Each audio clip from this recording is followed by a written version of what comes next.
two speakers this evening are Patrick Corbett and John Gordon. Patrick is an emeritus professor at Heriot-Watt University. He worked in the oil industry until 1988, but since 1993, when he began his doctorate, has held various academic positions at Heriot-Watt.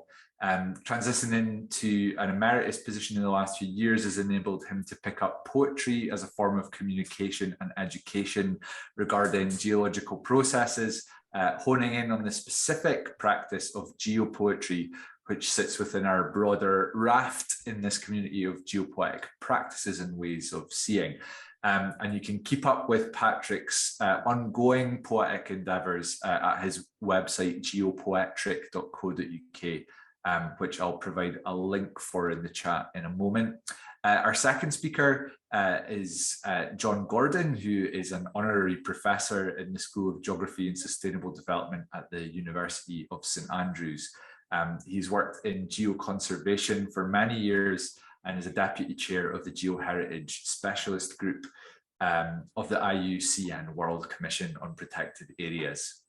His interests include geoconservation, the links between geoheritage, geotourism and cultural heritage, the glacial history and landforms of Scotland, and mountain glaciers and glaciers. Patrick and John will be talking about how geology is fundamental to geopoetics, using the Isle of Purbeck in Dorset as a case study. The landscape of Purbeck has influenced the mindscape of many poets, and their wordscapes can be closely connected to the underlying geology. As I mentioned, we'll have around an hour total of presentation from Patrick and John, followed by a time of questions and discussion, around 30 minutes, that will link the geological and the cultural, hopefully helping us to rediscover a sense of wonder regarding our own varied relationships to geology. So without further ado, I will hand over to Pat.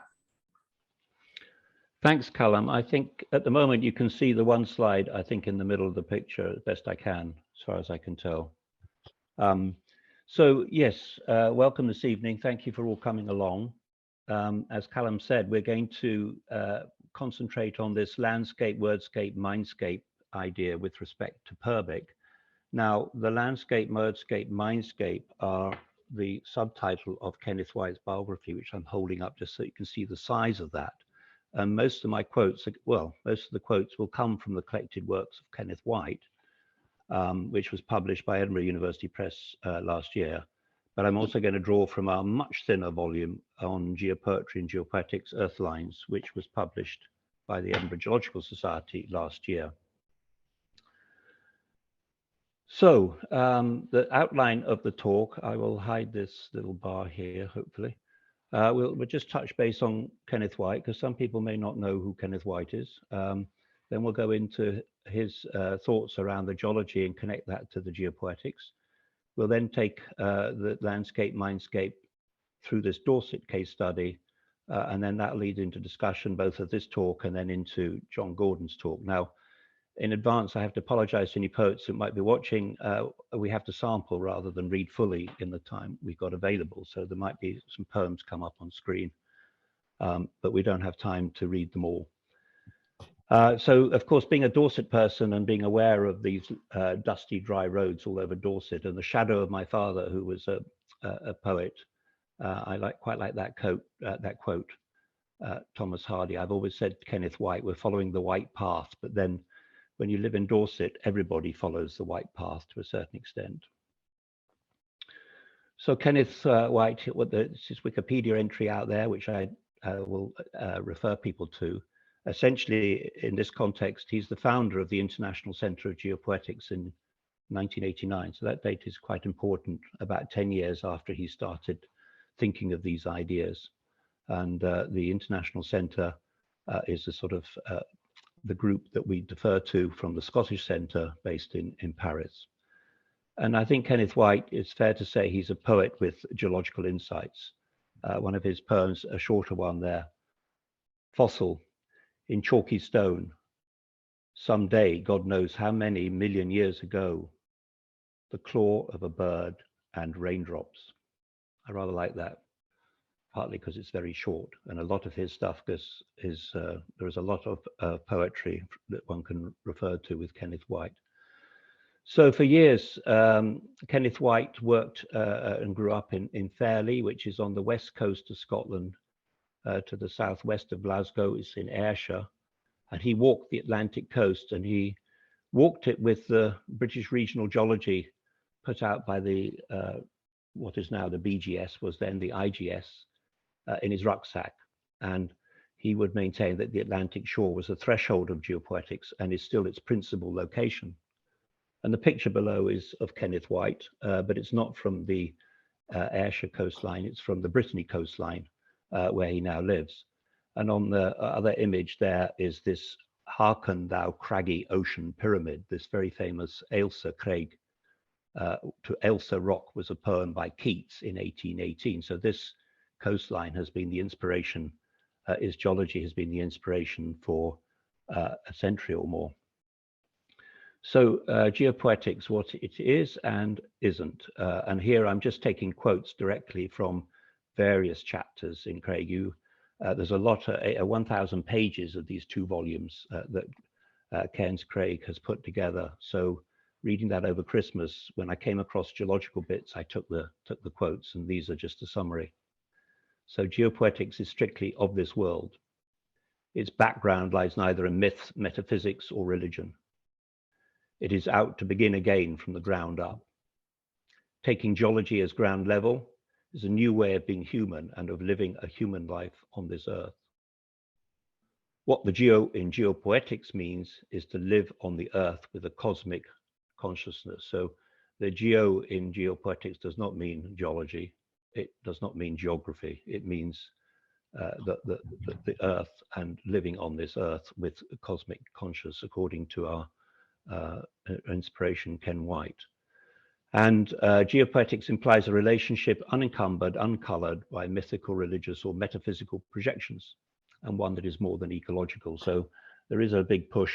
There's a lot of eco-poetry out there at the moment, and sometimes the boundaries, if you like, if there are boundaries. I don't think there are boundaries. I don't believe in boundaries in life. Boundaries are things countries put between each other, but in the technical world, we just have these very fuzzy interfaces. So eco-poetry and geopoetry have a fuzzy interface, I would say. I'm interested as a scientist in using poetry to teach science. And so in one area, I might be trying to put geological poems into following in the footsteps of people like Sam Illingworth, use it to communicate scientific concepts. There's this quote from Kenneth White. What I liked about the scientific texts was provided forces and forms of networks and complex interactions. But at the end of the last chapters of some scientific books, they would get into poetry, which is why sometimes scientists do maintain a kind of theology. I must say, while I've had students give me their thesis in a poetic form, I've not included a chapter on poetry at the back of anything that I've written yet. So Kenneth White observes that a very little knowledge of geology connects the Caledonian chain on the one hand with the Appalachian system in America and with a mountain line running through Scandinavia east.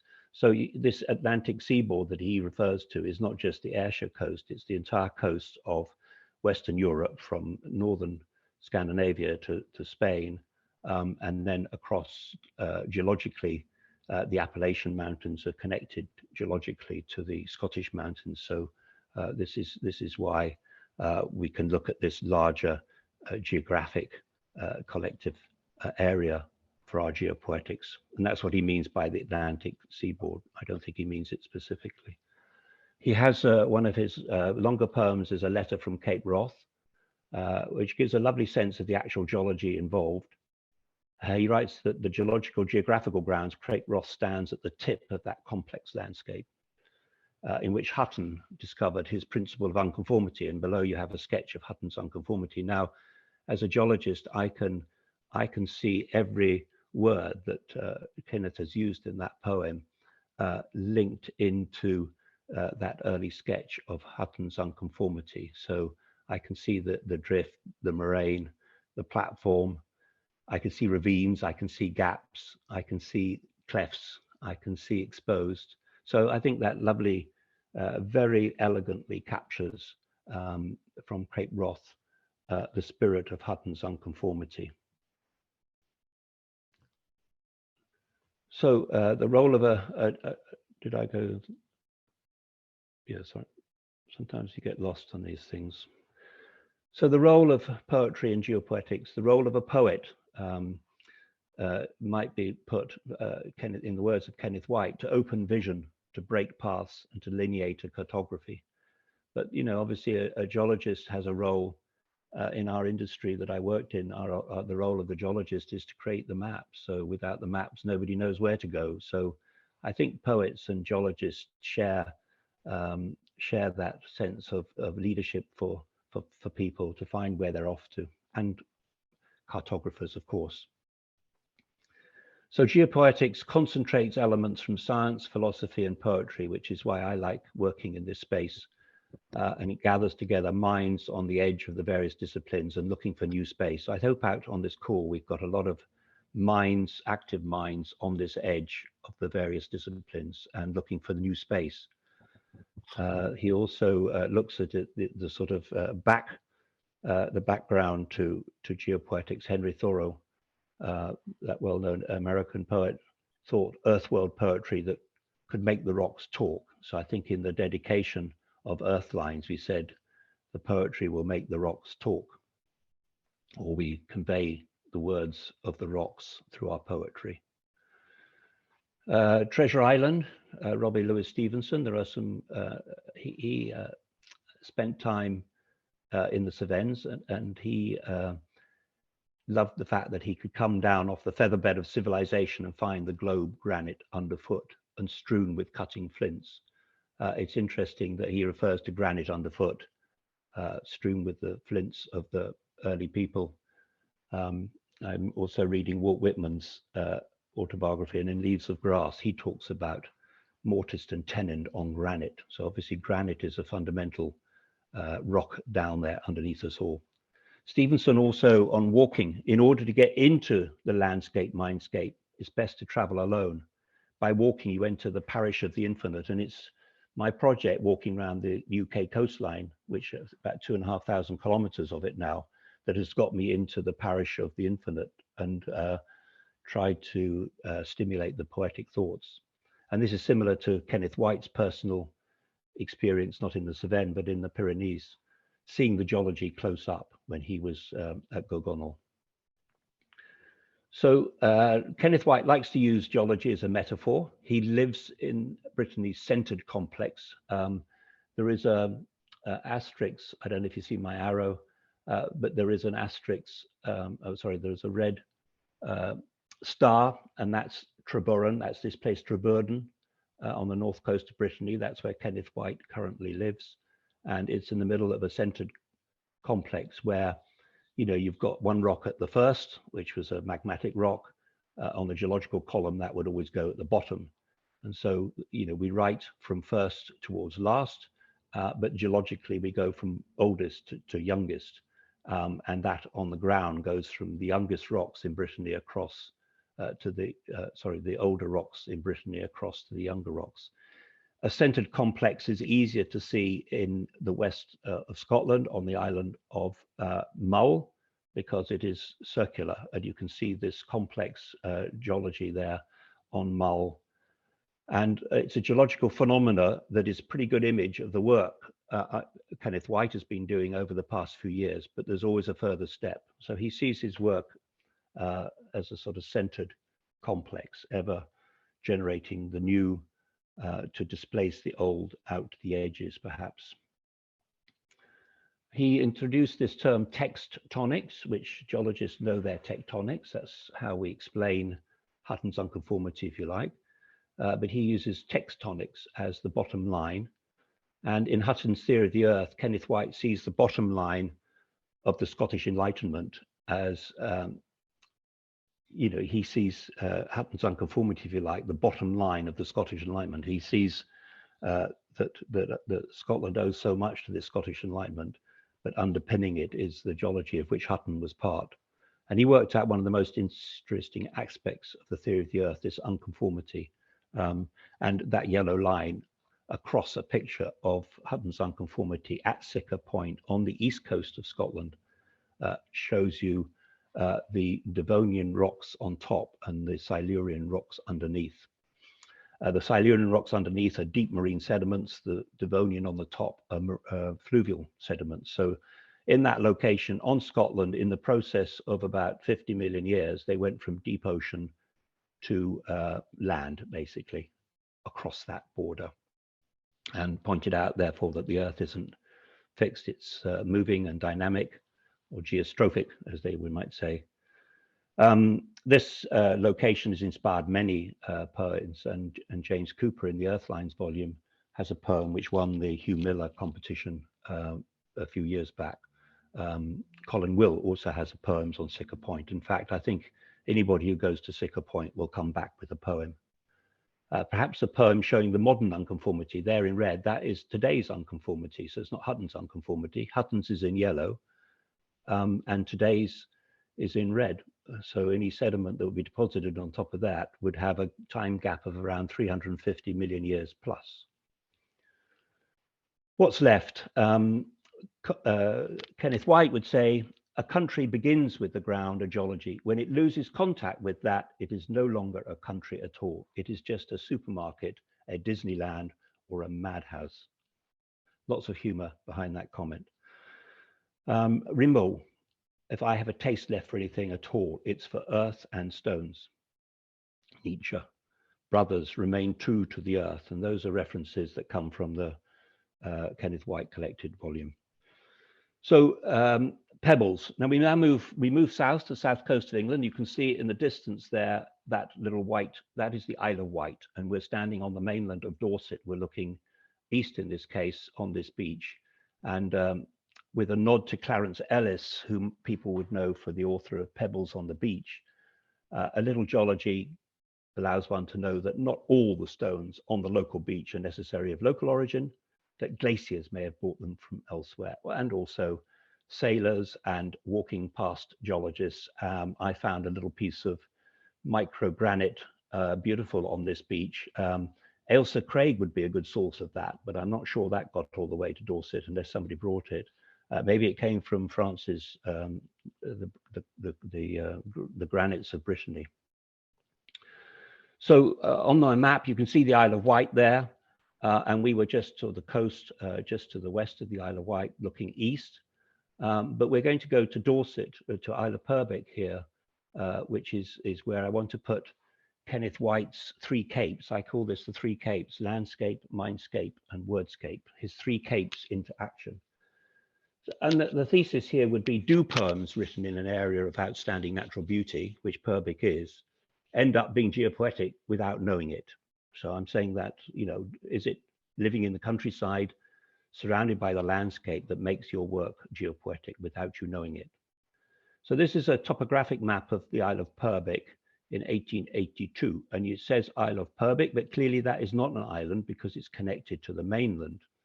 But in the Isle of Purbeck, we know there's a tiny little stream, Luckford Lake, to the west, and that combined with Poole Harbour to the north and the channel to the east and to the south defines what we would call the Isle of Purbeck, but it's clearly not an isle. 50-meter sea level raise maybe make it an island, but at the moment it is not an island. It has these geological provinces, and as I set out thinking about the Isle of Purbeck and looking at an anthology, collecting together poems from Dorset, I thought the logical way for a geologist to separate Purbeck would be into these geological provinces. We have sandy heath, a chalk ridge, a clay valley, a limestone plateau, and an undercliff moving from north to south across there. And I thought this was a nice way to approach Purbeck. Only when I started digging into the work of Paul Hyland, who in 1978, so that's way back when Kenneth White was thinking about his geopoetic ideas, he published a book, The Ingrained Island.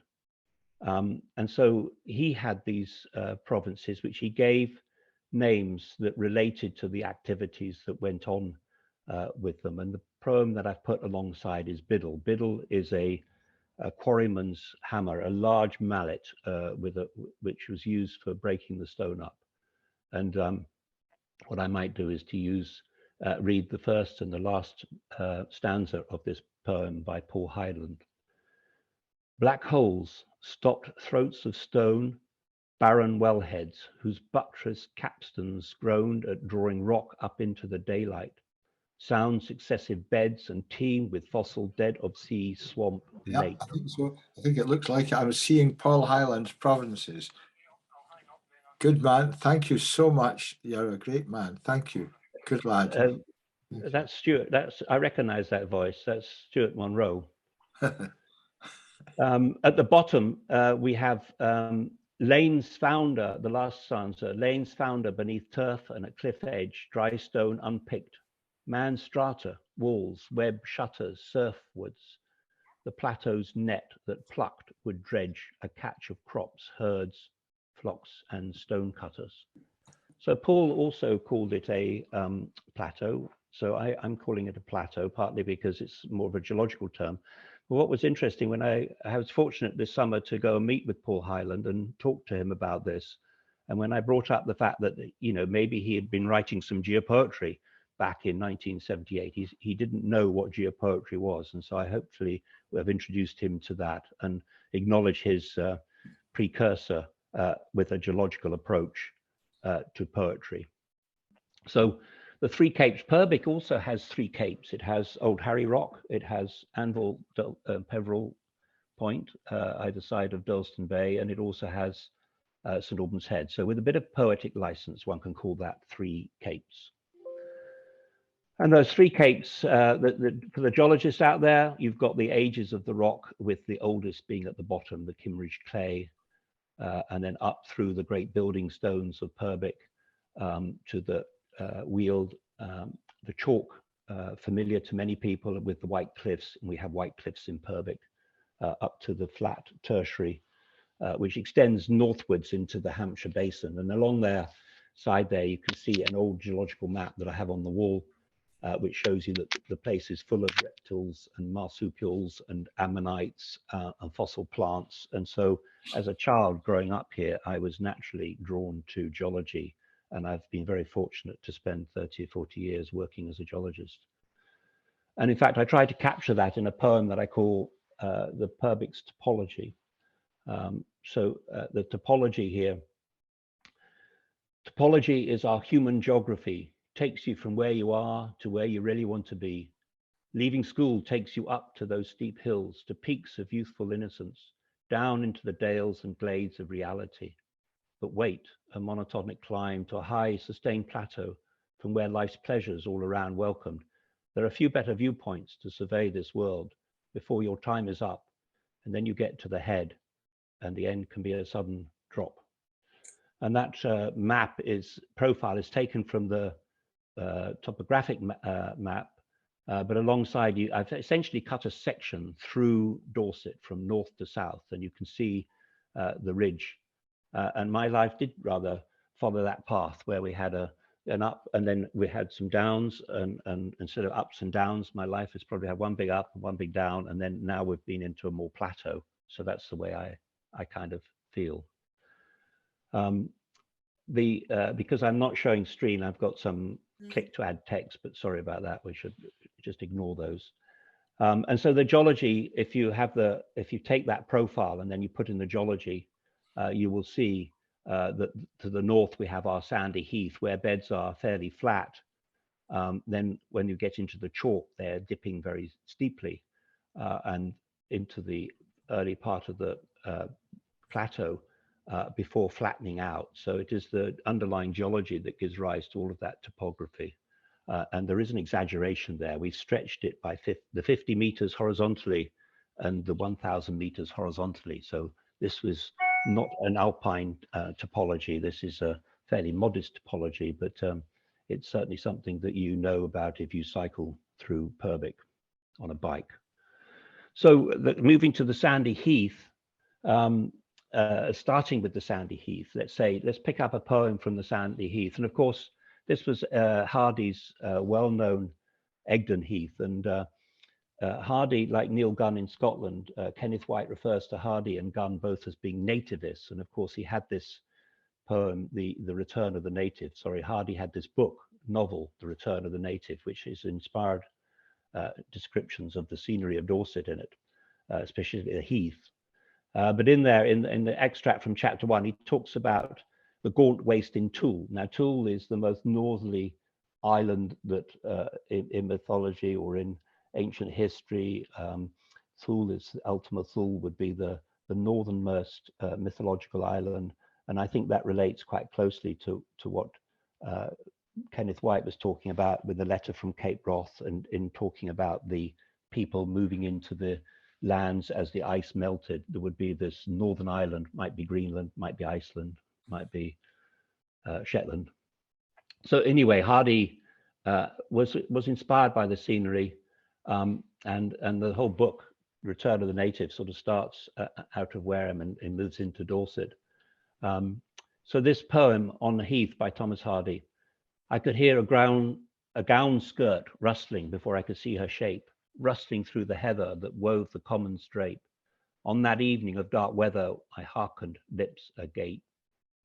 And that poem goes on to describe her in a dreamlike sequence meeting his wife who had passed away. So a lot of Hardy's poetry came after he'd written the novels, and they were, to a certain extent, he was nostalgic for the time that he had spent with his wife, because he hadn't really been very nice to her at the time. So he's sort of thinking of his wife there, but it's inspired by the heath and the heather, and perhaps the skies that you see, which are high and dark. The Chalk Ridge, which is that thin, narrow blue strip which runs out to Old Harry Rocks, it's pictured there below with Corfe Castle. Corfe Castle is on a little knoll that sits between two rivers that cut through the chalk, and one of those valleys cutting through the chalk is used for the railway. So the railway comes in through the gap in the chalk hills, and the route of the railway is in many ways driven by the geology of Purbeck as well as everything else. So there is a poet, Jeff Hooper, who was a quarryman. He was a working quarryman. He never published in his life, but he's left over 200 poems. Most of them are poems of couplets, and he describes this poem, A Walk to Corfe. Height and distance seem to dwarf the houses on the road to Corfe. Around them tiny cattle graze in pastel shaded autumn haze. Cars thread like distant road, like toys. We see them, but their fumes and noise don't reach us from the world down there, or taint the crisp, life-giving air. 9 barrow down we wander through, we count them and they seem so few. Well, what's a tumulus or two? The old grey castle totters still upon its grassy Purbeck hill. Sorry, my phone is ringing, as it always does when you have a meeting. Sorry, Jeff.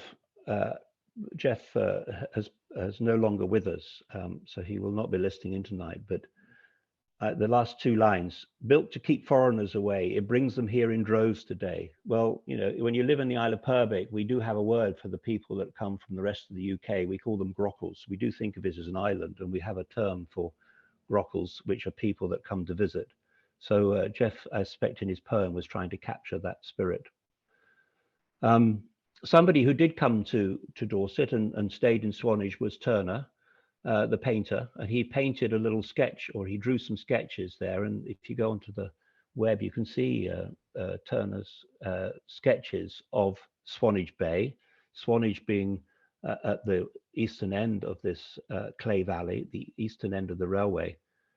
The pier, well, in 1811, it was recorded, and I haven't seen his notebooks, but it's recorded that he sketched in the side of his notebook, even Swanage Bay can't post a pier, and this was referred to as curious doggerel poetic effusion. So I suspect in Turner's notebooks, he wrote doggerel as he was sketching as well.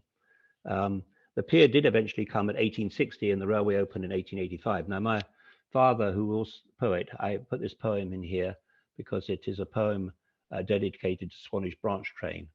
And my father was full of nostalgia, so he describes the Swanage branch train, which used to take school children from Wareham to Swanage. It did when I was at school in Swanage, and it did when my father was at school some years before that. So to and fro through summer snow, the branch train flies, push and pull wise, over heather down the vale, ignoring weather, wind or hail. And he ends up calling at Corfe, primrose membered, seldom seen, aught but cheerful, evergreen, oblivious seasons and rain. Please push and pull on, please remain, one cherish, immutable train. So I think the train is so much historically part of Purbeck that without having that in, Purbeck would not be properly represented to people who don't know it.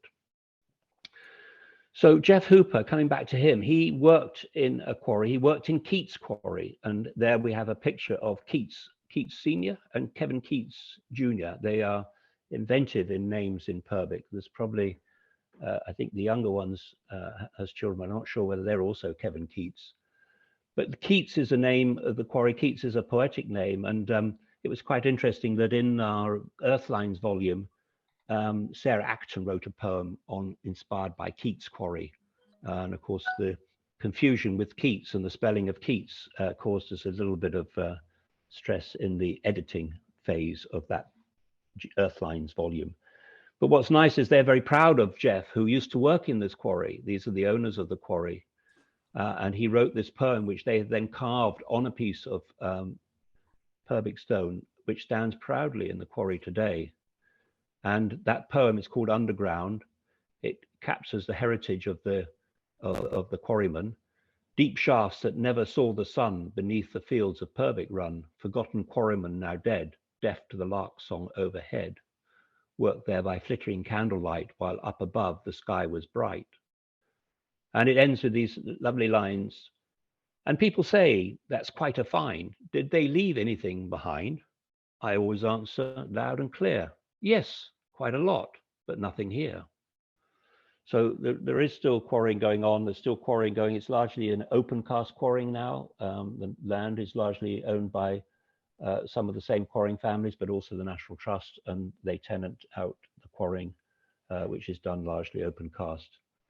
Being an area of outstanding natural beauty, all the rocks, all the houses in the area of blue have to be built out of Purbeck stone. Just to say, Pat, it would be great if a couple of minutes. Yeah, we're just getting to the end. Cool. So the last area is the clay undercliff, and that clay undercliff is Kimmeridge. I'm pointing out there is the drill hole.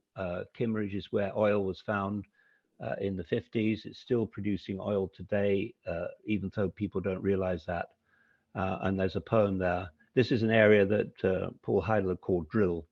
So Kimmeridge by Rosemary Leontas, who was, I've never met this lady, but she wrote a whole set of sonnets. His thoughts belong to that fair distant vale where windswept hills sweep down to hidden bay and cottages are clustered grey on greys as weathered stone shows signs of storm. And ends up with, he yet remains aware of something more hid within that vale in distant hills. And hid within that veil was the oil, and the largest producing oil field in Western Europe sits on that map in the Isle of Purbeck. So my last thoughts, and absolutely further reading for people, is that landscape, wordscape, mindscape, we should think of that White's Three Capes, and local and global, of course, that's Patrick Geddes, and he had three doves. So if Geddes can have three doves, I think Kenneth White should be immortalized with three capes. The spirit of the place definitely comes across this genius loci, which Rob Francis wrote an essay on within the Earthlines book. I refer to that, but clearly Purbeck has a strong spirit going with this. The importance of a grounding in geology, the connection with the earth, points made by Kenneth White, points made by any geologist, frankly. We have these geological walks, and Yvonne Reddick, we may talk again about that a bit later, but Yvonne Reddick recorded a walk over Arthur's Seat. But we also have in the next issue of Straveg, we have potentially an article coming out about our visit to Helpston. There's a long history of poetry inspired by geology, and Brian Whaley in Earthlines has a whole chapter on that. it has a lot of influence, a lot of impact to the current climate change challenge, which John Boland refers to. The geological language is not easy for people to penetrate, and Colin Will brought this up when he was talking with Helen Bowden and Elizabeth Rimmer in the last one of these sessions.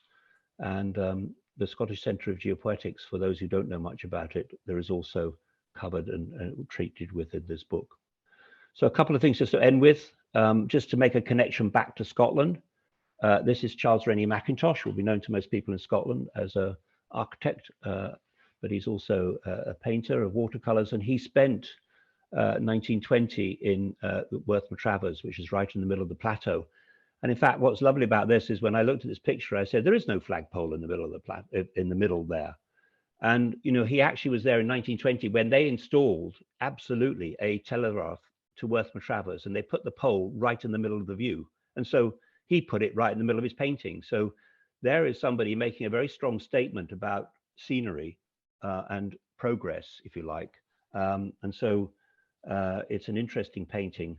And I just like to acknowledge the contributions that come from these two books, but also Norrie for inviting me along today. Gilbert White, I read as a child.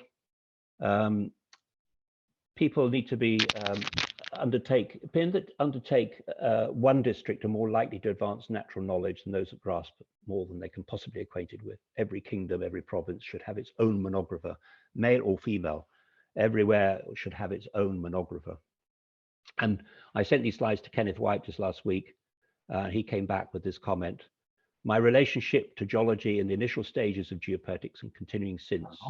Hello. So that's Kenneth White blessing this talk, I guess. So thank you and I hand over to John. Thank you. Oh. Hi, Colin. It's Mike. How are you? Hi, how are you? I'm fine. I'm watching this program. Just to let people know to mute themselves before John starts speaking. All right. So yeah, on you go, John. Thank you. Okay. Good evening, everyone. I'd like to thank Norrie first for the invitation to take part in this discussion. And I'd also like to thank Patrick for what's been a most illuminating presentation linking geology and Purbeck. You've clearly shown how the Isle of Purbeck provides an excellent case study to map poetry and geology, and clearly demonstrated the links between geology and the three capes, as you define them, landscape, wordscape, and mindscape, in what is really a fascinating and very geodiverse area. And I think you've shown that the Purbeck area, the Purbeck landscape, has a great deal of potential to encourage more geopoetic contributions. I'd like to open out a slightly broader discussion, and my starting point really is that that people are part of nature, not separate from it. And I think there's a growing awareness across a whole range of levels that we need to re-establish our connections with nature, not least for our own well-being, but I think also in response to many current global issues. And here I would emphasize that nature includes geology and geomorphology and soils, the abiotic elements, and that nature, natural diversity, biodiversity is fundamentally underpinned by geodiversity, the variety of rocks, landforms, soils, geomorphological processes. So my approach really is from a geoconservation perspective, and I want to draw some connections between geopoetics, geoheritage, and geoconservation. I think others in the audience will have different but equally valid perspectives, but I'd like to emphasize the geoheritage and geoconservation connections. And I want to pick up on two main themes. The first is the link between geoheritage and geopoetics. And secondly, some of the lessons that we can perhaps learn from geopoetics in terms of expressing and communicating the values of geoheritage and communications. As Patrick has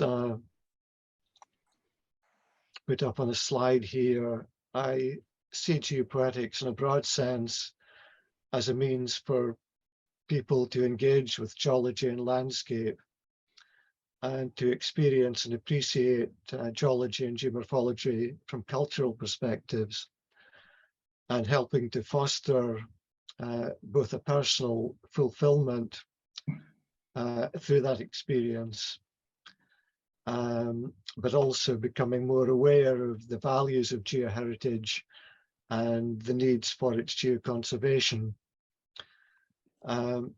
So in this sense, the expression and experience of geopoetics, I think, offers a means to open new worlds.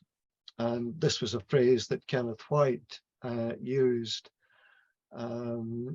Geopoetics is concerned fundamentally with the relationship to the earth and with the opening of a new world and with the opening of a world. And this theme of opening a world, I think, is something that's also been echoed by other poets. For example, Seamus Heaney wrote that geology can open new doors, using a broadly similar metaphor. And Hugh McDermott wrote that the gates of the stones are open. So I think really it's a question of how people approach the stones, how people approach geology and geomorphology. And we can approach geology and geomorphology from different perspectives, not necessarily scientific, but also from the cultural perspective. And I think what I'm suggesting is that linking the geological and the cultural, echoing White and Heaney and McDermott, can help people to rediscover a sense of wonder about geoheritage and the landscape, and an appreciation of its values and the needs for its conservation. Geodiversity, I'm using some, I guess, technical terms here. Geodiversity really is analogous to biodiversity, and is the variety of rocks, landforms, fossils, geomorphological processes. And geoheritage are those elements of geodiversity that we place a value on. And geoheritage has been described as the memory of the earth, recording the evolution of the earth through geological time, and representing an equally valued part of our geoheritage, of our natural heritage, as well as biodiversity.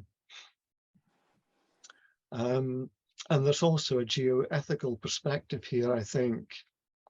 Two Italian authors, geologists, have contended that geoheritage and geodiversity visually and symbolically express the link between the physical and biological environment and the cultural world. And they argue that they become points of reference to redefine the intimate connection between human beings and the earth. So from a geoethical viewpoint, therefore, their protection is fundamental. And one could argue simply because they exist. And this might open up a wider question: should rocks and other elements of nature have rights? But I think that's a separate point for discussion, perhaps. Kenneth White writes about the need for a radical cultural renewal arising from our loss of connection with the landscape.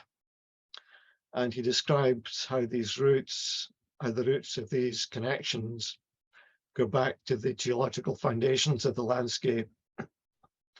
in his essay, A Shaman Dancing on the Glacier, White envisages the early inhabitants of Scotland moving across the recently deglaciated landscape of Rannoch Moor as the land emerged, as he described, bruised and dazed in the Arctic light. And he argues that we must try to rediscover an earth sense, a ground sense, and a freshness of the world that these early people knew as they moved across the landscape from which the ice had just recently receded. We've lost these connections between nature and landscape, and I suggest that part of the cultural renewal requires re-engaging with geology and landscape and working out geopoetic ways to express and re-establish these connections.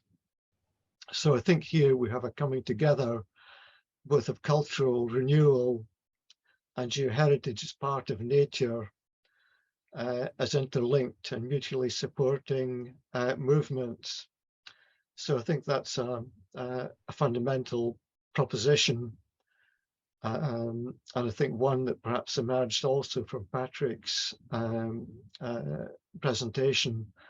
And Patrick, I don't know if you'd like to respond to this at this stage or not. Well, I think the point I would make there, because you talk about getting people to engage, and I found that the best way for people to engage is to take them into the field. Thomas has asked a question there, how do those words relate to Hutton's unconformity? It'd be much easier to display that if we were standing there with the rock. So I think these trips, you know, we did Helpston with James Murray White and Alison Hallett for John Clare trip, and that's going to be written up. We've been over Arthur's Seat with Yvonne, but we also done that with the poets in the School of Poets in Edinburgh, and people do interact, and that's the best way to get people there.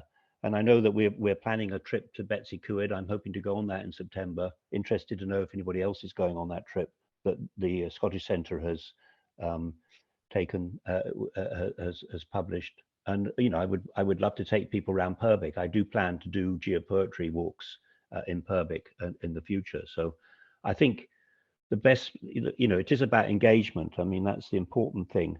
And I think the culture is whether it's the beer or the wine or the food or the smell of the vegetation, those cultural things are best experienced in the raw rather than in a Zoom call. So that's my comments, John. Yes, no, I would strongly agree with that, and I think that leads on nicely to the second theme that I wanted to draw out for discussion, and that's how we express and communicate geoheritage and geoconservation. I think interpretation and education and communication are key pillars of geoconservation. And geopoetics, the geopoetic process offers, I think, a means of rediscovering a sense of wonder about the landscape and geology that has been lost over time. I think as geology has become, or at least is perceived as being technically impenetrable, I think, by the wider public, and also its wider values have been overlooked.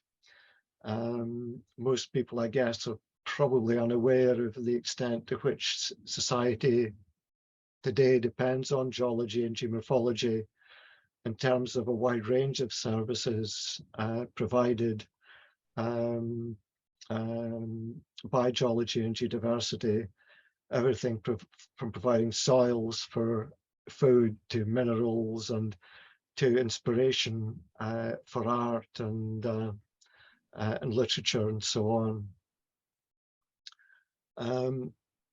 This, I think, probably wasn't the case in the 18th and 19th century when there was a romantic view of geology and people engaged much more, I think, with the romantic and cultural side of geology at a time when James Hutton revealed the reality of deep time.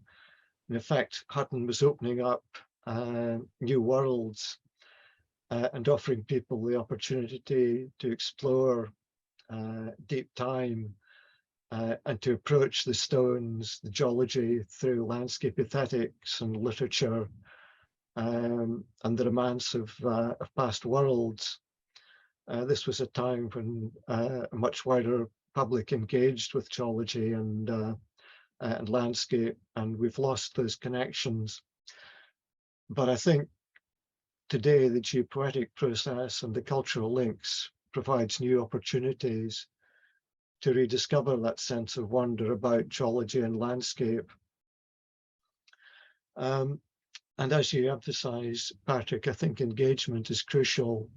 And I've come across the work of a couple of North American interpreters over the last few years, and they emphasize the importance of experiential engagement, rather than didactic learning, rather than geologists teaching the public about what we think they ought to know. Susan Strauss has described this as the information medicine approach.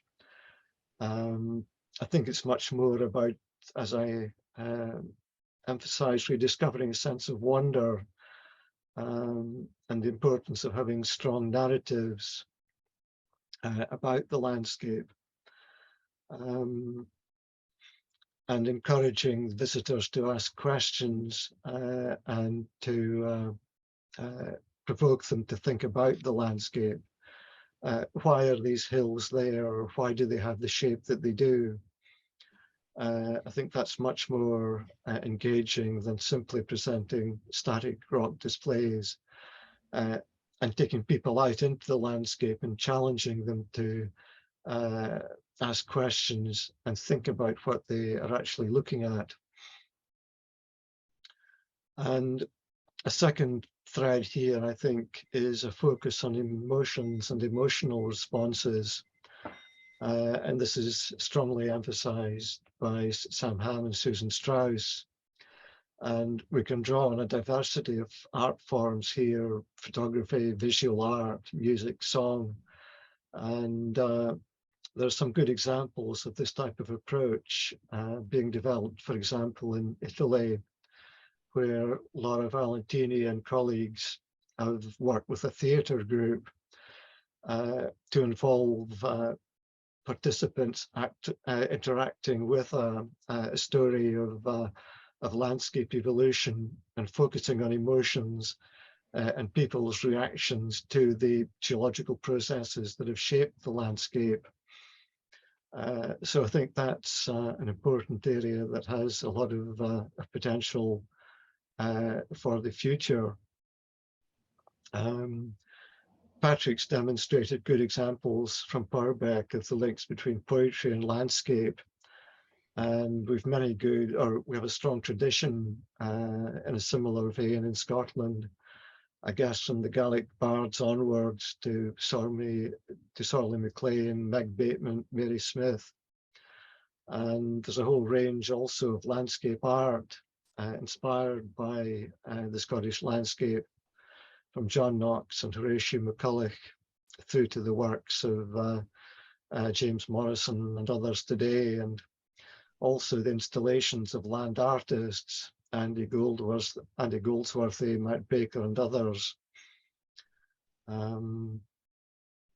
So we've got a strong tradition here of using cultural heritage as a means of highlighting the links between geology and landscape, and using geology as a form of geopoetic inspiration.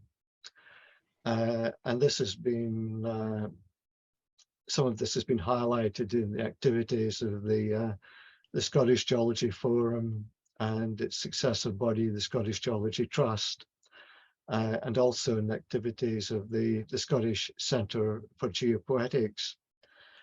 That people will be familiar with, for example, the Hugh Miller writing competition, the reenactment of the cruise of the Betsy, and the publication of Earthlines by the Society.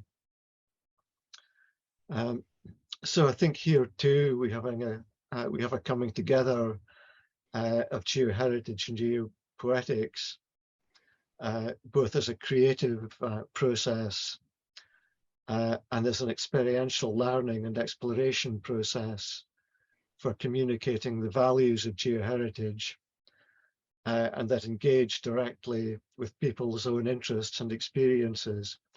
I think it's essential to make personal connections with people, and we can do that through cultural links. So just to draw a few concluding remarks as the time's moving on, I think that geopoetics helps to situate geoheritage and people at the foundation of the cultural renewal advocated by Kenneth White. And it helps provide the grounding referred to by White and also by Alistair McIntosh. Alistair McIntosh described the grounding that connects the land, the community, and the human spirit, getting beneath the grassroots of popular culture and down to the eternal taproot. I think that's a very telling quotation. But I think the geopoetic process also helps to improve our understanding and awareness of the values of geoheritage as part of natural heritage and cultural heritage, and helping to break through the barrier of science, in effect opening the new worlds that Kenneth White and others wrote about. And it helps us to come, I think, to better understanding of global issues today, global warming, sea level change, natural hazards, and helping people to understand deep time and lessons from the geological and geomorphological records of the past. And perhaps it's appropriate to end on the words of James Hutton, who remarked that the study of the earth may afford the human mind with information and entertainment. It's not only about science, but also enlightening the human mind as well. So I think I'll stop at that point, and hopefully there'll be some wider questions and discussion. Wonderful. Thank you, John and Patrick, both for really excellent contributions there, and hopefully lots of food for thought for people. I guess we've tried to run these things more as discussions before, but if people are also comfortable with sort of standard Q&A type format, then that's fine as well. I don't know whether Patrick or John, you want to kind of quickly respond to one another in terms of the talks that you've just finished, or whether folks want to kind of jump in with questions first. Well, I could just make a few points there on, I'm lucky that Purbeck is an area of outstanding natural beauty. So it is a great place, but we still have challenges there conserving geoheritage, geoheritage management, protection and promotion through interpretation. And I'm actually, there's a group there in a Burngate, which is an old quarry, Purbeck Stone Centre, where, we're looking at how we might do. In fact, today, Sarah Acton is actually running a poetry workshop in this area. And so, in Purbeck, there are bits of rock stuck away in walls where people have carved bits of poetry. And I'm mindful of Macfarlane's stanza stones, which is the 40-mile walk across Yorkshire moors, where you can see carved into the rock lines of poetry. I think we also see that at Cape Wrath.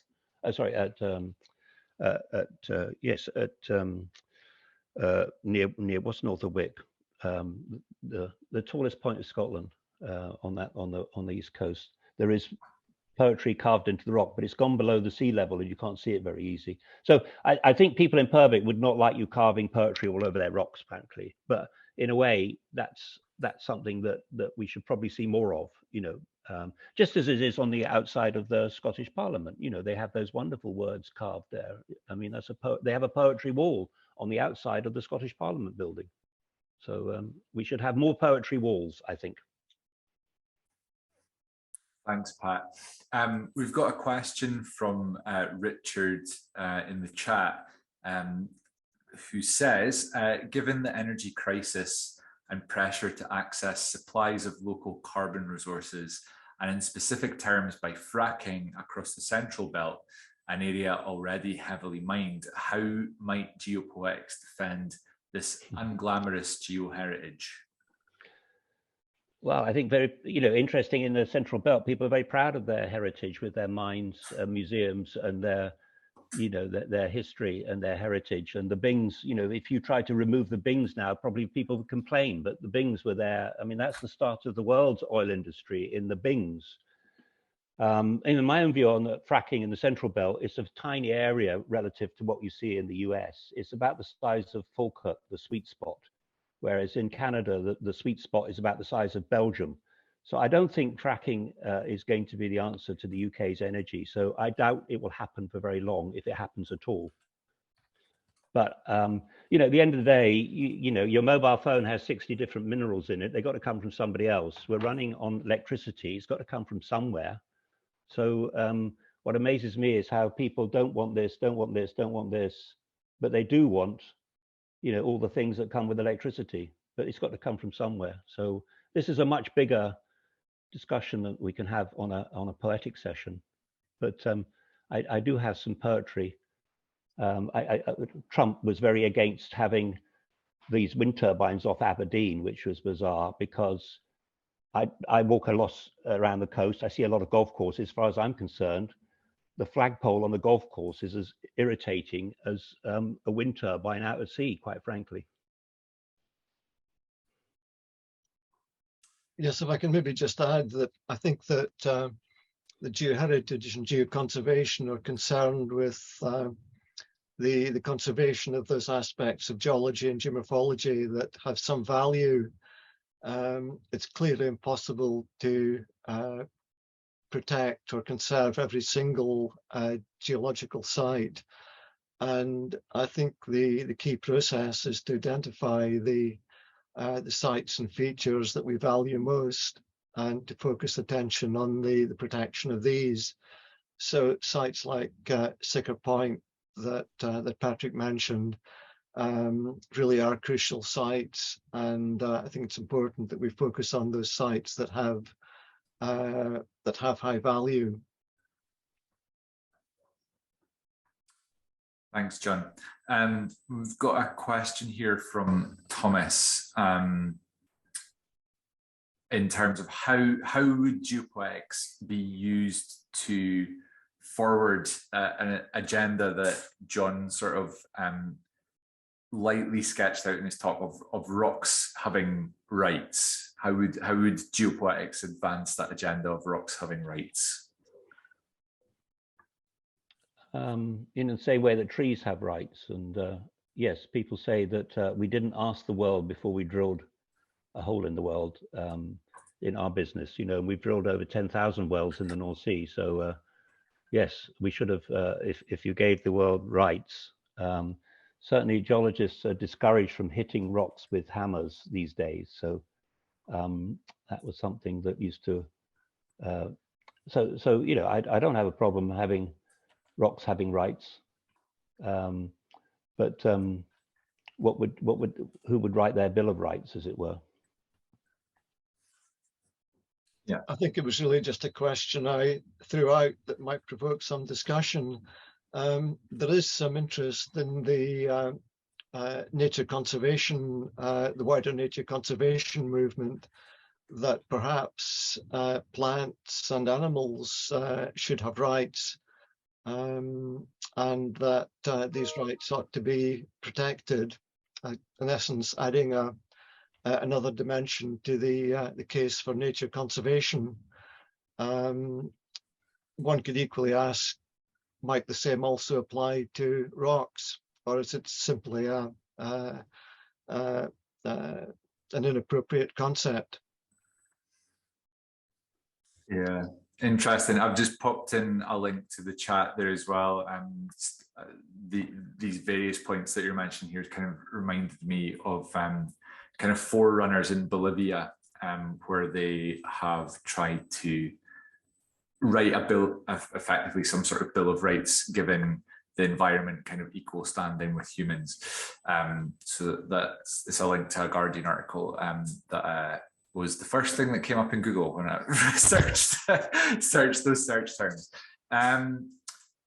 There was something else in the chat that I thought would be good to forward. Maybe I'll do that in a minute. I guess as well, Pat, you raised an interesting point there. If there was a Bill of Rights written for rocks, who would write it?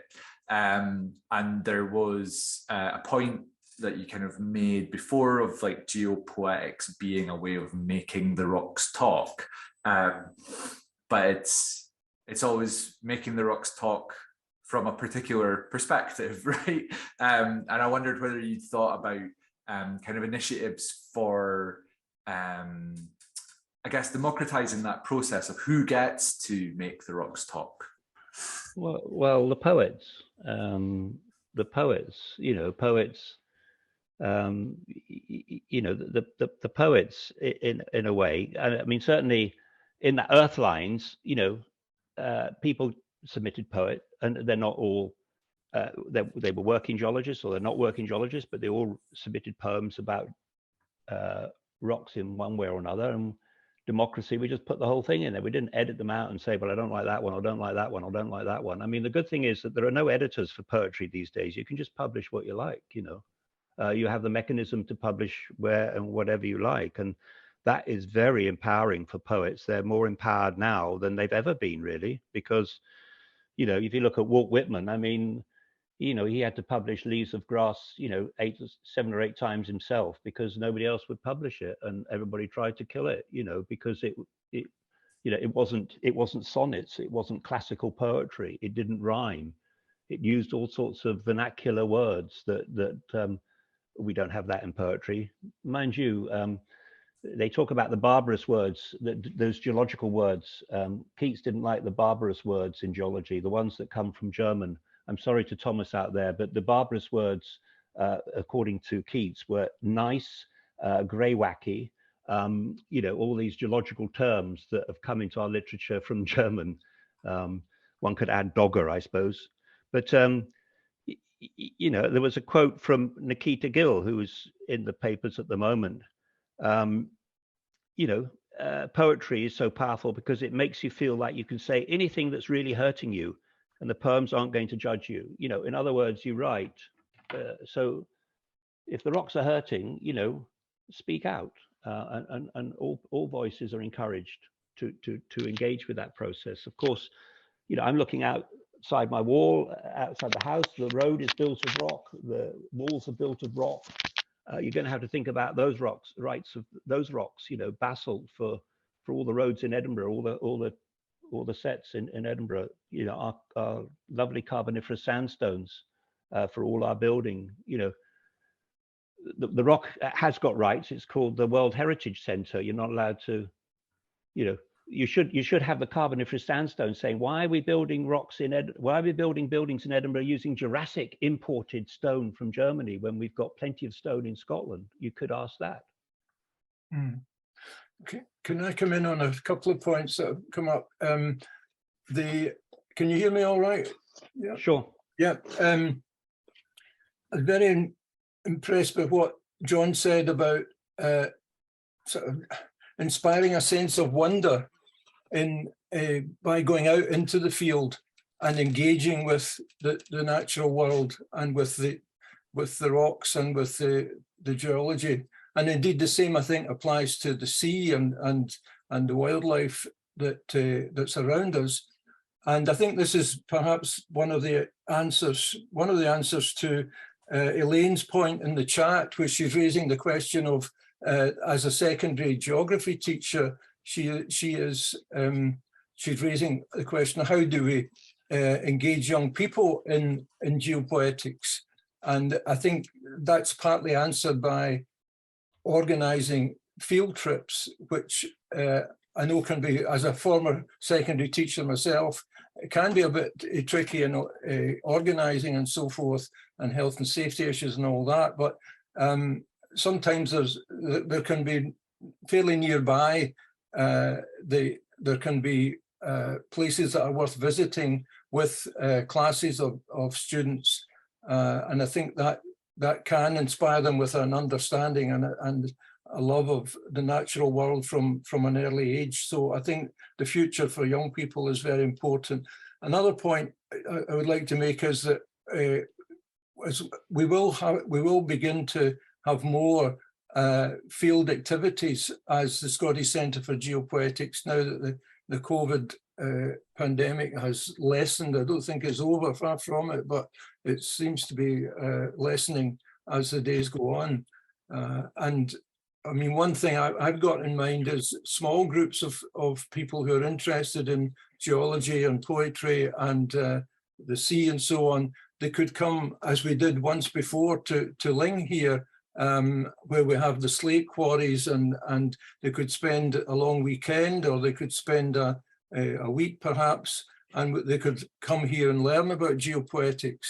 I think it's very interesting that what Kenneth White said about Ranach Moor in the shaman dancing on a glacier, and that talk was actually given at the Kelvin Grove Art Gallery on a Saturday night, and then on the at the Goethe Institute on a Saturday afternoon, and then on the Sunday we took a bus. There was a bus load of us went up to Ranach Moor, where we watched George Wiley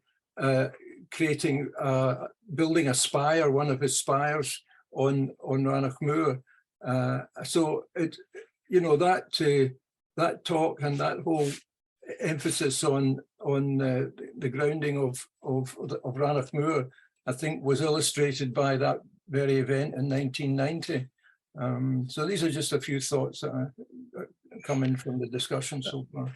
I could pick up on that, Norman, because we have, you know, Sam Illingworth and myself, and you know, we have, with the Royal Society of Edinburgh, we have proposed to go into schools in Dumfries and Galloway. Why Dumfries and Galloway? Well, it's an area that needs more attention from people in the Central Belt, I guess. And so the Royal Society of Edinburgh is keen to and Stuart Munro, if he's still out there, will know this, they're keen to go down to Dumfries and Galloway. So we've offered to do geopoetics in school, and the people in education down there are responding, and it just takes time to get together. You know, where in the school curriculum does this go? And, you know, there's no point going to a school unless the teachers have sort of set the framework. I've learned that before when I've gone into school. It kind of has to be put into context. It can't just be somebody coming in. And so I'm keen to do geology and energy with poetry.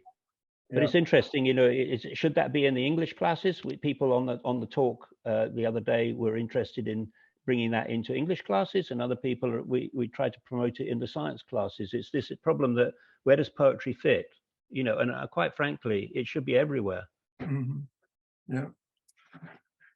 Yeah, we've got a talk coming up in November, I think it is, on education and geopoetics, and we have Simon Bradley, who leads the music and the environment course at UHI, involved, and Callum Sutherland, who introduced geopoetics into the geography.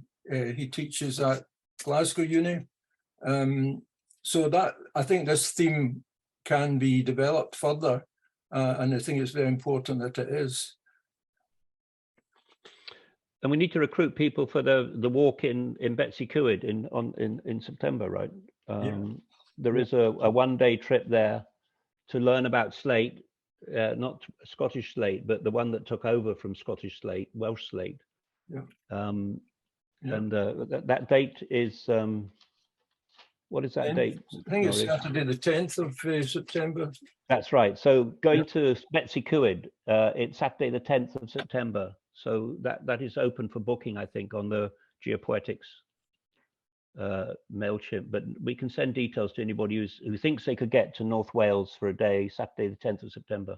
So that will be going out again in the next mailing. We just need an event, right, to create it for people to and also on Facebook to sign up for that, but that could come in the next week or two. Sarah, did I see you raise your hand there? Yeah, well, first, I've got two things. I did think that there was mention of a lead mine on that trip, Patrick. And is it slate or is it going to be lead? Sorry.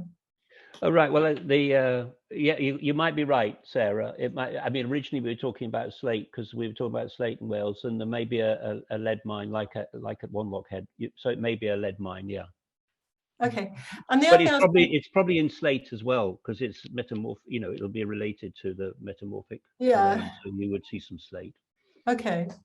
The other thing is thinking about, you know, when you come into Poole Harbour on the ferry. Yes. And John's saying, you know, people need to be able to answer questions. You know, you see something and you think, you know, when you come into Poole Harbour and it takes so long. Yeah, you come along the Purbeck coast there. You see the beautiful cliffs. Yes, you do. And we were on the ferry not so long ago, and we were behind the whatever you call them, captains, and Rich was steering this huge thing on with like an iPad. I mean, like an Apple Mac in front of them, and we were watching from behind because you could where you were standing. And I was looking at the world we were in. You know, I was on this huge ferry. They were doing that, and then you were seeing the rocks. And I did think to myself, you know, I was with my daughter, and I thought, you know, this is a time when you could actually have information, isn't it, on the ferry?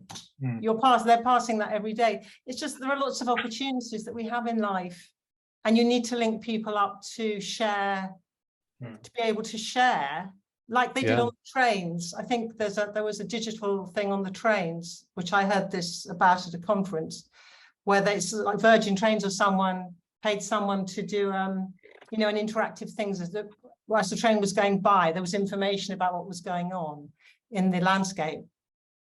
And I think this kind of thing is the way of the future more. I know you're not in the landscape, but you are thinking about it. And often you are in that position, you know, and it would encourage you to then go there, you know, afterwards. So I just, might be digital initiatives that could be. So Sarah, I mean, there was a web page. I just tried to check again, but it's not available because it's an app that's gone out of date. But they did have the entire Jurassic Coast, you know, so close up. So you could have seen that on a screen. You know, you could have actually had that on a screen, so you could have seen. If I looked on my phone, yeah. Well, or it could have been projected inside. Yeah, and then a talkover is not too difficult to do. What are you looking at? You do see a lovely view of the Dorset coast. Of course, you know, coming back to the energy question, you know, I asked in Dorset, if Dorset was independent, you know, like Scotland might be independent, where's Dorset going to get its energy from? And they said, oh, we get it from wave or tide. And I said, well, are you going to put a tidal barrier on Poole Harbour or Portland or wherever? Or are you going to have some wind turbines in Dorset because there aren't many? Or are you going to have some solar because there isn't much?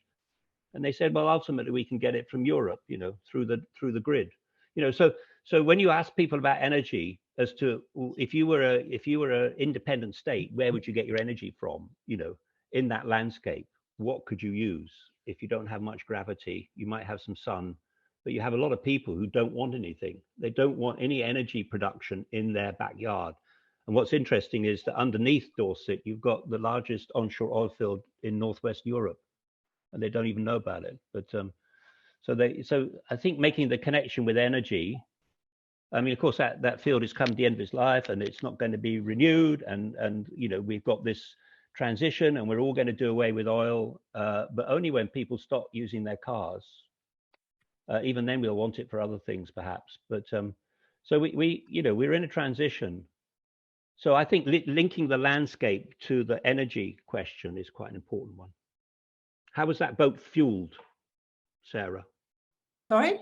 How was that boat fueled? The boat you came back from France on, how was it fueled? Was it the battery, or was it hydrogen, or was it dirty bunker oil or something? Oh, I don't know, do I? I mean, I think what everybody needs more information, and, you know, people who are leaders who are saying, right, we're going to do this, this and this, like in, you know, certain, like, I think it's Nottingham, they're doing amazing things to reduce their carbon emissions, you know, but I don't know. I only know that because I've really had a look around. That needs to be, we need to have a platform to hear this all the time. So we have optimism. I think we need you know, a platform that the government should be providing to say, look, don't worry, this is happening, this is happening, this is happening, I think. Because a lot of people are very, very, very worried, aren't they? So anyway, that's my bit for it. Great. I think reduction, I mean, there's quite a lot of interesting stuff in various places going on just now, but even in Scotland, thinking more about in terms of public transport rather than getting people to stop using their cars, getting to use public transport more. Also, Elaine, you wrote something really nice in the chat about just about what you're trying to do in school with trying to get geopoetics into stuff. Like, do you want to say any more? You don't have to say any more about that. It would be lovely to hear more about it if you did, though. Yeah, no, I won't say very much. I mean, it's only sort of at the beginning, and sort of the real onslaught starts next week when we're back. But I'm teaching in a school in the Highlands, and been sort of looking at ways in which we can sort of, whether it's starting off doing something as a sort of a lunchtime group or something like that, and bringing together staff from different departments. I'm looking at trying to bring together, I'm in geography, but also looking at sort of staff from English and looking at staff from art, and sort of, you know, to come together and try support different ways of creative expression about the earth, and sort of trying to see if we can stimulate that kind of interest in young people, to see it as being, I suppose, partly as a way of raising the fact that you can do something about the climate crisis in a creative way. A lot of young people are suffering from sort of real climate anxiety, and we know that the process of being creative is also therapeutic. So it's got sort of many different facets to it. In terms of looking at how we can use different aspects of the school curriculum to support greater awareness and to encourage creativity and different ways of thinking about the world that we're living in and thinking about the future. So I'll kind of report back, you know, as if and when I manage to get anything actually sort of underway properly. But also, I think, to share some of the challenges that come from trying to do this kind of work as well. And if anyone else is interested, you know, in doing something similar, you know, I'd be more than happy to sort of correspond and see if we can share some ideas. That's brilliant, Elaine. If you want to, well, maybe if you want to direct message me in the chat, you could send me your email or something, and Sure. there's a few people I could connect you up to in the geography department here. So yeah, thanks. I'll do that, Callum. Thank you. Really great to chat to. Cheers. Cool. We're kind of approaching time, really. Norrie, is there any, do you want to talk about announcements and dissemination of this talk and stuff like that? Yeah, there's always a little bit of editing is needed. I don't think it's really usually just the start and the end to put titles on it, but it does take, you know, given other commitments that I have, it does take about a week to do that. But everyone who's registered for the event, whether they were able to attend or not, will get the link to the maybe in say around about 2 weeks time, the link to the recording of this event, the discussion, the whole thing, the whole shebang. And so look out for that. And there's quite a few issues that perhaps John could give us, if he could send me the details about the North Americans and the Italian. I raised this in the chat, the folk, some of the books that he was referring to. I think that could be very interesting to offer that to people as backup. And so people also have raised the question about Patrick's slides, but they will be able to see them in the recording. So you know, if anybody wants them, they can email me and I will send them the PDF of the slides up front. And in there are some references to some of the things I referred to.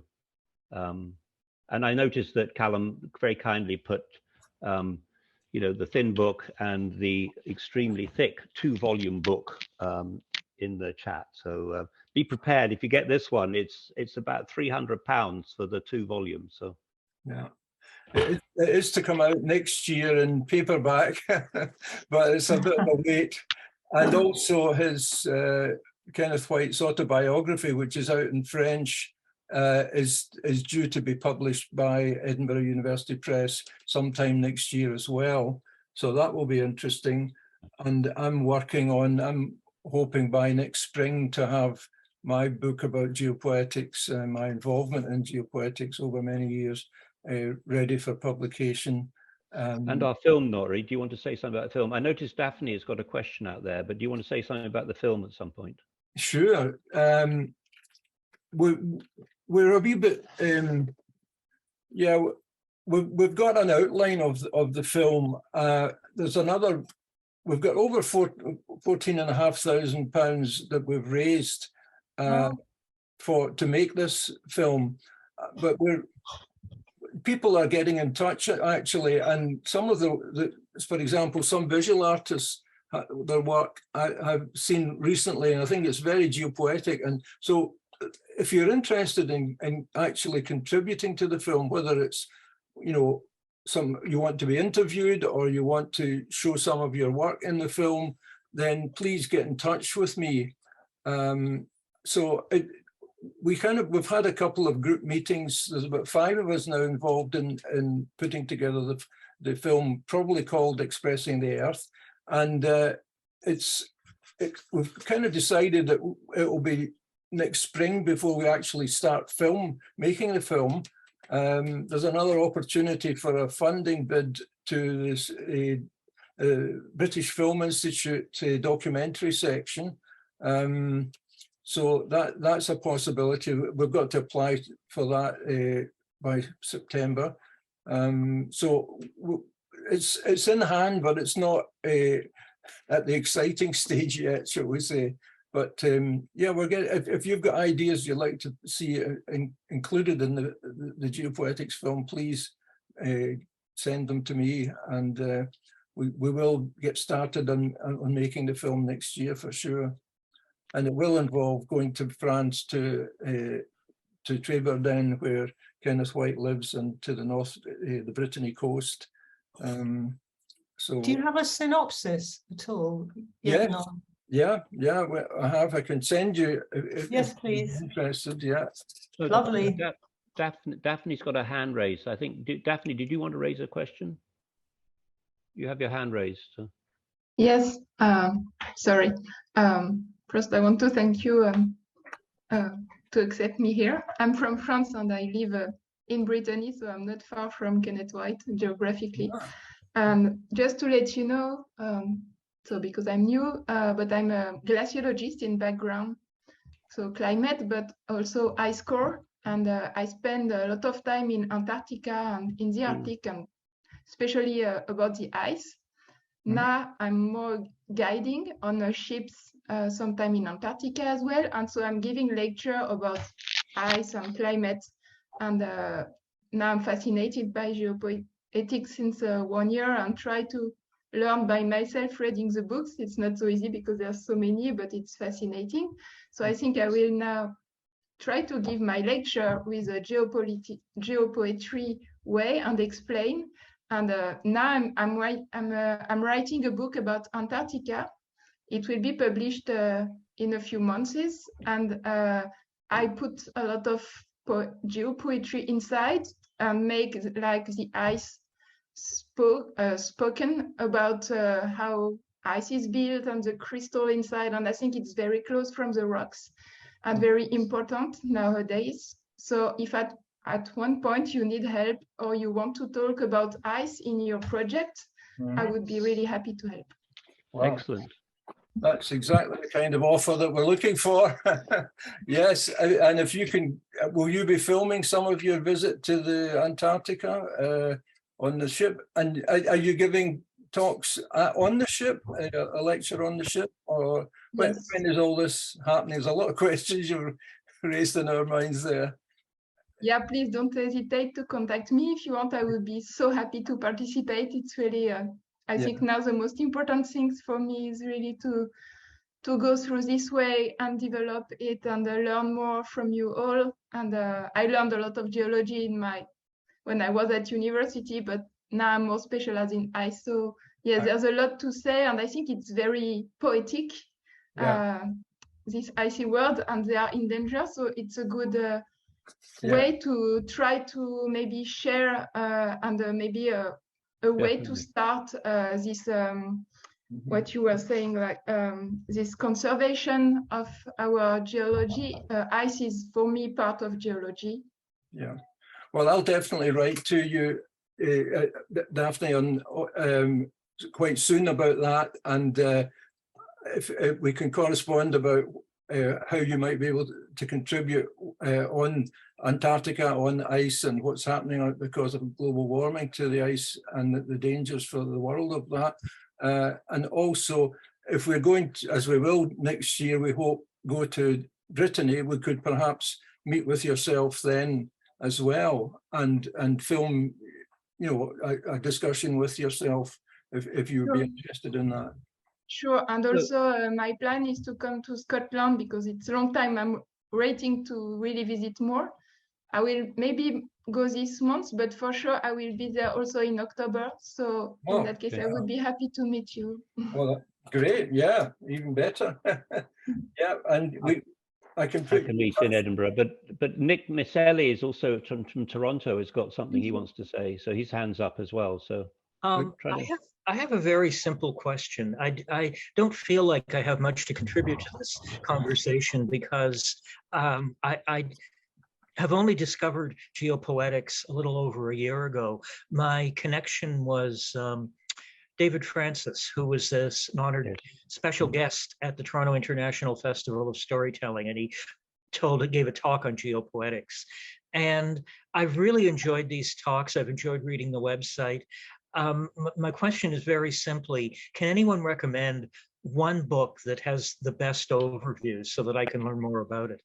Yeah, I would recommend you begin with Tony McManus's book, The Radical Field. It's got it opens with a bit of biography of Kenneth White in Fairley and in Ayrshire, and it moves on to examine his poetry, his way books, and his essays. I would say it's the most straightforward introduction to geopoetics that you can lay your hands on. To get it, you need to contact Nano McManus, who's the widow of Tony, but I can provide that with you to you, Nick. I can give you her email address, and you can direct her to purchase it. It's Callum's also put a link in the chat, Ken. But any information you can give me to help me find that. Is there anything by Kenneth White that's readily available in a library that I might want to look at? Yeah, again, the shortest introduction is, if I can find it here, yeah, is this little booklet here, Geopoetics, Place, Culture, World, by Kenneth White. It's an introduction, a very short introduction, just 40 pages, an overview of geopoetics. We've committed to it's out of print, but we've committed to reprint it, and hopefully that'll happen sometime this year. And we've got covers for it. We ordered 500 covers at the time, and all we need is one or two changes to the end and the beginning of the book, and get it out there. I mean, there's also a big group in Canada, in Quebec, but it's French-speaking group. It's called La Traversée, the border, I think borderline or something like that. So La Traversée has been going for many years, and they're worth contacting in Canada, and there are some English speaking folk involved there still, I believe. So that would be also worth, but I'll send you some links myself, Nick, when I get a chance in the next week or so. Okay, thank you. Yeah, no problem.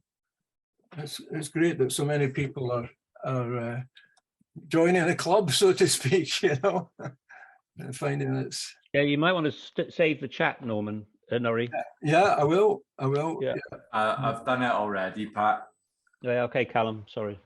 You guys got control of that. No need to be Just a sorry, reminder. just so that Norrie didn't have to do it as well.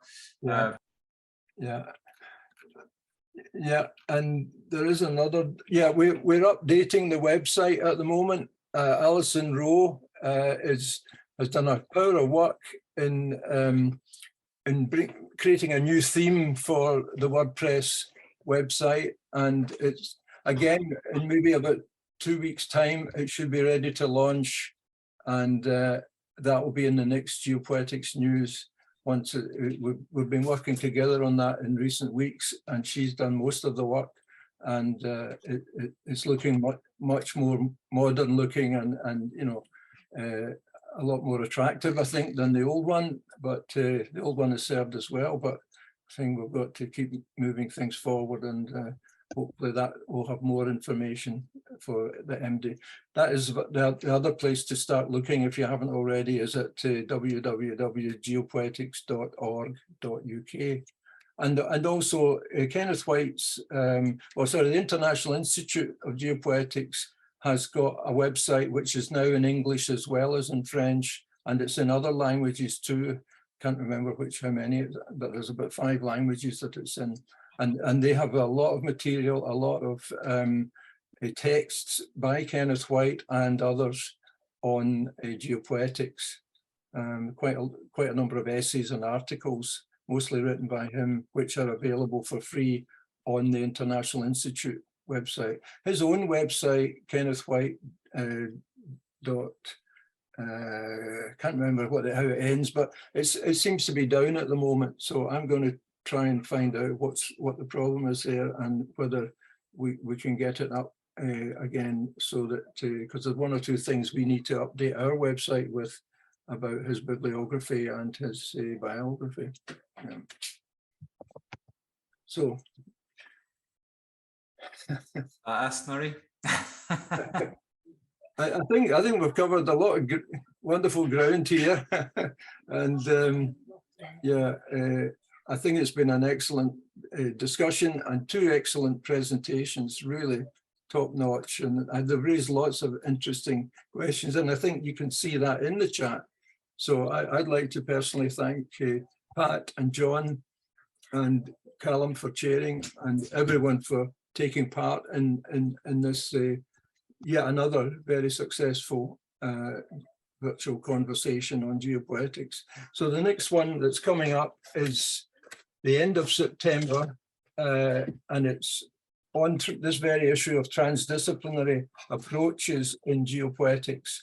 And we have Antonia Thomas, who is an archaeologist from Orkney College as part of the UHI, and Bridie Ashrowen, who was involved in the Alchemy Film Festival, and is now the CEO of a major charitable organisation in Edinburgh. It's on Thursday the 29th of September at the same time, 5 p.m. Greenwich Mean Time. So Bridie and Antonio, and the word will be coming out about that in a couple of weeks' time. So it's 29th September will be our next virtual conversation.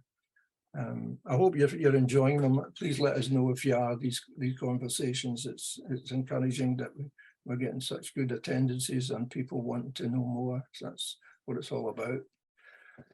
Okay, Callum? Cheers. Thank you, everyone, and thank you again to Pat and John. And see you all again soon. Thanks for attending, everyone. It's been marvellous. Yeah. Thanks, Callum. Thanks, John. Yeah. Good. Thanks all. All good. All good.